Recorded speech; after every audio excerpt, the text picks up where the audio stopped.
اعوذ باللہ من الشیطان الرجیم، بسم اللہ الرحمن الرحیم۔ کیسے ہیں آپ سب؟ امید کرتی ہوں آپ سب خیریت سے ہوں گے اور اپنی دعاؤں میں ضرور یاد رکھا کیجئے۔ آج کی میری ویڈیو جو ہے وہ میں ویڈیو دیکھ رہی تھی، مجھے بہت اچھی لگی، وہ میں آپ کے ساتھ شیئر بھی کروں گی اس کی آڈیو، اور اس کے بعد ہم ڈیٹیل میں بات کرتے ہیں۔ تو پہلے میں آپ کو سنواتی ہوں، یہ آیت ہے: اور یہ دنیا کی زندگی تو صرف کھیل اور تماشا ہے، اور ہمیشہ کی زندگی کا مقام تو آخرت کا گھر ہے۔ کاش یہ لوگ سمجھتے۔ ہم آج کل کے دور کے جو انسان ہیں وہ بالکل ہی اس دنیا میں محو ہو چکے ہیں، اس دنیا میں کھو چکے ہیں۔ ہم اس دنیا میں غیبت کرنے سے نہیں گھبراتے، جھوٹ بولنے سے نہیں گھبراتے، کسی کا دل دکھانے سے نہیں گھبراتے، اور بہت سے ایسے کام کر رہے ہیں جو اسلام کے خلاف ہیں، اسلام کے دائرے میں وہ نہیں آتے، اور ہم کیے چلے جا رہے ہیں۔ زنا ہے، بدکاری ہے، اس طرح کے بے تحاشا چیزیں ہیں جو ہمارے ارد گرد ہو رہی ہیں، اور ایسے دھڑلے سے ہو رہی ہیں کہ ہمیں آخرت کی فکر ہی نہیں ہے۔ ہمیں یہ زندگی ختم ہو جانے والی ہے، اس کے بعد کی جو زندگی ہے ہمیں اس کی پرواہ ہی نہیں ہے۔ تو یہی ہے کہ کاش ہی ہم بول سکتے ہیں کہ کاش ہمیں اس چیز کا وہ ہو جائے، تھوڑا سا فکر ہو جائے کہ ہماری آخرت جو ہے وہ کیسی ہوگی۔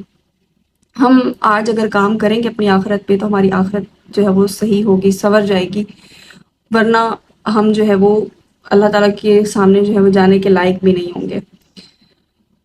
اور ہمیں کوشش کرنی چاہیے کہ ایسے کام نہیں کرنے چاہیے جو اللہ تعالیٰ کو ناراض کرتے ہیں، اللہ تعالیٰ کے نبی کو ناراض کرتے ہیں، اور جس کی وجہ سے ہمارے ارد گرد کے جو لوگ ہیں وہ تکلیف میں آتے ہیں۔ اللہ تعالیٰ نے یہ کہا ہے کہ میں جو ہے وہ حقوق اللہ معاف کر دوں گا لیکن حقوق العباد معاف نہیں کروں گا۔ تو حقوق العباد میں جو ہے وہ یہ چیزیں بھی آتی ہیں کہ آپ کسی کا دل نہ دکھاؤ، کسی بھی انسان کا، اور کسی بھی انسان کو اپنی طرف سے یہ نہ وہ کرو کہ اس کو آپ کی طرف سے تکلیف ہو، یا وہ آپ کو تو کچھ نہ کہتا ہو لیکن وہ یہ ضرور اللہ کے سامنے شکایت ضرور کرتا ہوگا۔ تو ہمیں ان چھوٹی چھوٹی چیزوں کا جو ہے وہ خیال رکھنا چاہیے کہ کہیں بھی ہمیں جو ہے وہ اللہ تعالیٰ کی پکڑ ہو سکتی ہے۔ تو اس لیے ہمیں خیال کرنا چاہیے کہ ہمیں جو ہے وہ آج سے ہی اپنی آخرت کی تیاری کرنی چاہیے، آج سے ہی اپنی ذات سے کوشش کریں کہ آپ کی ذات سے کسی بھی انسان کو کوئی تکلیف نہ ہو، اور آپ اپنے اعمال اس طرح کے بنائیں کہ ہم آخرت میں جا کر سرخرو ہو سکیں، اور ہماری اگر کسی سے کوئی آپ کی ناراضگی ہے کسی قسم کی یا کچھ، تو اس کو ختم کرنے کی کوشش کیجیے۔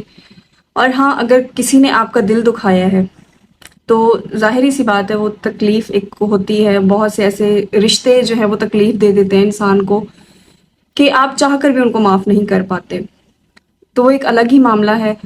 اور اللہ تعالیٰ سے دعا کیجئے کہ اللہ تعالیٰ ان کو ہدایت دے، اللہ تعالیٰ ان کو سیدھی جو ہے وہ رستے پر لائے، ان کو اپنی غلطیوں کا احساس ہو، اور اپنے والدین کا کبھی دل نہ دکھائیں۔